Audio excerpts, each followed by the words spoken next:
Hello everyone, everything I'm going to show you in this video has been reviewed by the mechanics at the shop where I am, so relax. Together we're going to fix your car's issue.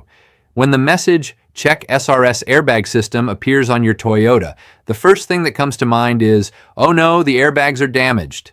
But in reality, many times the car is just sending a preventive alert. Mechanics here agree that this warning can appear due to simple things like a sensor not communicating properly or a loose connector, and it doesn't necessarily mean the airbags are unusable. One of the most interesting things reported by many users is that the message appeared right after changing the battery or when it completely discharged.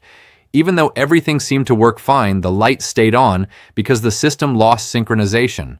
By checking the fuses and connections, some customers discovered that simply adjusting or replacing a fuse made the message disappear. This shows that most of the time, it's not the airbag itself, but the electrical system monitoring it. Speaking of electricity, the connectors under the seats or in the steering wheel are critical points. With daily use, wires can move, loosen, or even get slightly damaged.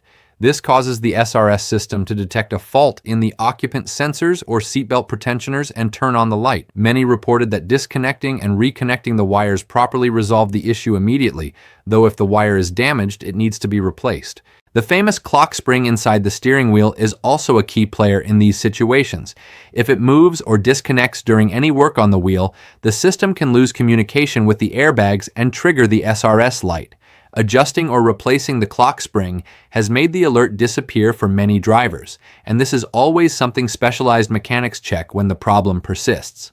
Another surprising detail is the occupant sensor and seatbelt pretensioners.